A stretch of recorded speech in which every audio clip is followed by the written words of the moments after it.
Hello everyone. Today I am going to explain poem Two Daffodils written by Robert Herrick.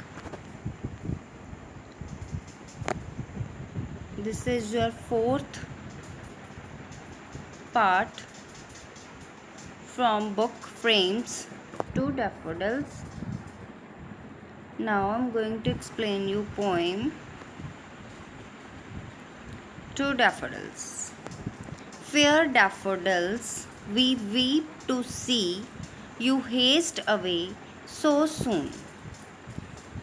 ਇਸ poem ਦੇ ਵਿੱਚ poet ਹੈ ਜੋ ਕੀ ਕਹਿ ਰਿਹਾ ਕਿ ਹੇ ਫੇਅਰ ਡੈਫੋਡਲਸ, ਹੇ ਸੋਹਣੇ ਡੈਫੋਡਲਸ। ਡੈਫੋਡਲਸ ਕੀ ਨੇ? ਫਲਾਵਰਸ ਨੇ। ਪੋਇਮ ਦੇ ਵਿੱਚ ਫਲਾਵਰਸ ਨੂੰ ਹਿਊਮਨ ਲਾਈਫ ਨਾਲ ਰਿਲੇਟ ਕੀਤਾ ਹੈ ਕਿ ਜਿਸ ਤਰ੍ਹਾਂ ਡੈਫੋਡਲਸ ਦੀ ਲਾਈਫ ਹੈ ਜੋ ਸ਼ਾਰਟ ਹੁੰਦੀ ਹੈ, ਉਸੇ ਤਰ੍ਹਾਂ ਹਿਊਮਨ ਲਾਈਫ ਹੈ ਜੋ ਬਹੁਤ ਹੀ ਜ਼ਿਆਦਾ ਸ਼ਾਰਟ ਪੀਰੀਅਡ ਹੁੰਦਾ ਉਹਦਾ। Fair daffodils we weep to see, ਕਹਿੰਦਾ ਹੇ ਸੁੰਦਰ ਡੈਫੋਡਲਸ। ਪੋਇਟ ਕਹਿ ਰਿਹਾ ਹੈ ਕਿ ਜਿਸ ਤਰ੍ਹਾਂ ਤੁਹਾਡੀ ਲਾਈਫ ਹੈ ਇੰਨੀ ਜ਼ਿਆਦਾ ਸ਼ਾਰਟ ਹੈ, ਇਸ ਚੀਜ਼ ਨੂੰ ਦੇਖ ਕੇ ਮੈਨੂੰ ਬਹੁਤ ਦੁੱਖ ਹੁੰਦਾ। ਵੀ ਵੀਪ ਮੀਨਸ ਬਹੁਤ ਦੁਖੀ ਹੁੰਦਾ ਮੈਂ ਤੁਹਾਡੀ ਲਾਈਫ ਨੂੰ ਦੇਖ ਕੇ। ਯੂ ਹੇਸਟ ਅਵੇ, ਹੇਸਟ ਮੀਨਸ ਜਲਦੀ, ਕਿ ਫਲਾਵਰਸ ਨੇ ਜੋ ਉਹ ਬਹੁਤ ਜਲਦੀ ਮੁਰਝਾ ਜਾਂਦੇ ਨੇ। As yet the early rising sun has not attained his noon, means ਹੁਣ ਤੱਕ ਸੂਰਜ ਵੀ ਹੈ ਦੁਪਹਿਰ ਦੇ ਟਾਈਮ 'ਤੇ ਨਹੀਂ ਪਹੁੰਚਿਆ, ਉਹ ਤੋਂ ਪਹਿਲਾਂ ਹੀ ਤੁਸੀਂ ਮੁਰਝਾ ਗਏ ਹੋ। ਠੀਕ ਹੈ, ਪੋਇਟ ਡੈਫੋਡਲਸ ਨੂੰ ਕਹਿ ਰਿਹਾ ਕਿ ਹਜੇ ਤੱਕ ਅਰਲੀ ਰਾਈਜ਼ਿੰਗ ਮਤਲਬ ਸਨ ਹੈ ਜੋ ਸਵੇਰ ਤੋਂ ਚੜ੍ਹ ਕੇ ਹਜੇ ਤੱਕ ਦੁਪਹਿਰ ਦਾ ਟਾਈਮ ਵੀ ਨਹੀਂ ਹੋਇਆ ਕਿ ਤੁਸੀਂ ਪਹਿਲਾਂ ਹੀ ਮੁਰਝਾ ਗਏ। ਡੈਫੋਡਲਸ ਨੂੰ ਕਵੀ ਇਹ ਕਹਿ ਰਿਹਾ ਕਿ ਤੁਹਾਡੀ ਲਾਈਫ ਹੈ ਜੋ ਬਹੁਤ ਜ਼ਿਆਦਾ ਥੋੜ੍ਹੀ ਹੈ, ਇਹ ਦੇਖ ਕੇ ਮੈਨੂੰ ਬਹੁਤ ਜ਼ਿਆਦਾ ਪੇਨ ਫੀਲ ਹੁੰਦਾ ਹੈ, ਅੰਦਰੋਂ ਮੈਂ ਦੁਖੀ ਹੁੰਦਾ ਕਿ ਜਿਸ ਤਰ੍ਹਾਂ ਹਿਊਮਨ ਲਾਈਫ ਹੈ ਜੋ ਸ਼ਾਰਟ ਹੈ, ਉਸੇ ਤਰ੍ਹਾਂ ਡੈਫੋਡਲਸ ਦੀ ਲਾਈਫ ਹੈ ਜੋ ਸ਼ਾਰਟ ਹੈ। Stay until the hasting day has run, but to the even song and having prayed together, we will go with you long. ਕੀ ਕਹਿ ਰਿਹਾ ਪੋਇਟ ਹੈ ਜੋ ਹੇਸਟਿੰਗ ਡੇ ਮੀਨਸ ਬਹੁਤ ਜਲਦੀ ਨਿਕਲ ਜਾਣਾ, ਕਿ ਹੇ ਫਲਾਵਰਸ ਤੁਸੀਂ ਰੁਕੋ। ਠੀਕ ਹੈ, ਇੱਕ ਦਿਨ ਤਾਂ ਰੁਕੋ। ਠੀਕ ਹੈ, ਇਹ ਦਿਨ ਹੈ ਜੋ ਬਹੁਤ ਜਲਦੀ ਨਿਕਲ ਜਾਂਦਾ। ਠੀਕ ਹੈ, ਕਮ ਸੇ ਕਮ ਸ਼ਾਮ ਤੱਕ ਦੀ ਪ੍ਰੇਅਰ ਤੱਕ ਤਾਂ ਜੋ ਗੁਰਦੁਆਰੇ ਮੰਦਰ ਵਗੈਰਾ ਦੇ ਵਿੱਚ ਚਰਚ ਦੇ ਵਿੱਚ ਜੋ ਸ਼ਾਮ ਦੀ ਪ੍ਰੇਅਰ ਹੁੰਦੀ ਹੈ, ਜੋ ਗੁਰਦੁਆਰਾ ਸਾਹਿਬ ਦੇ ਵਿੱਚ ਪਾਠ ਹੁੰਦਾ ਹੈ, ਕਿ ਉਸ ਟਾਈਮ ਤੱਕ ਤਾਂ ਤੁਸੀਂ ਖਿੜਦੇ ਰਹੋ। ਠੀਕ ਹੈ, ਕਿ ਇੰਨਾ ਟਾਈਮ ਵੀ ਨਹੀਂ ਤੁਸੀਂ ਖਿੜਦੇ ਹੈਗੇ, ਇਹ ਦੇਖ ਕੇ ਮੈਨੂੰ ਬਹੁਤ ਜ਼ਿਆਦਾ ਦੁੱਖ ਹੁੰਦਾ ਕਿ ਦੁਪਹਿਰ ਟਾਈਮ ਪਹੁੰਚਣ ਤੱਕ ਹੀ ਤੁਸੀਂ ਹੁਣ ਮੁਰਝਾ ਜਾਂਦੇ ਹੋ। Even song means evening prayer. ਠੀਕ ਹੈ, ਕਿ ਈਵਨਿੰਗ ਪ੍ਰੇਅਰ ਤੱਕ ਤਾਂ ਤੁਸੀਂ ਖਿਲਦੇ ਰਹੋ। ਠੀਕ ਹੈ, and having prayed together we will go with you along.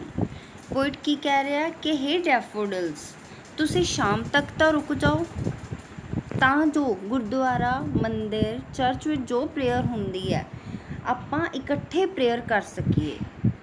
ਠੀਕ ਹੈ, next stanza we have short time to stay as you.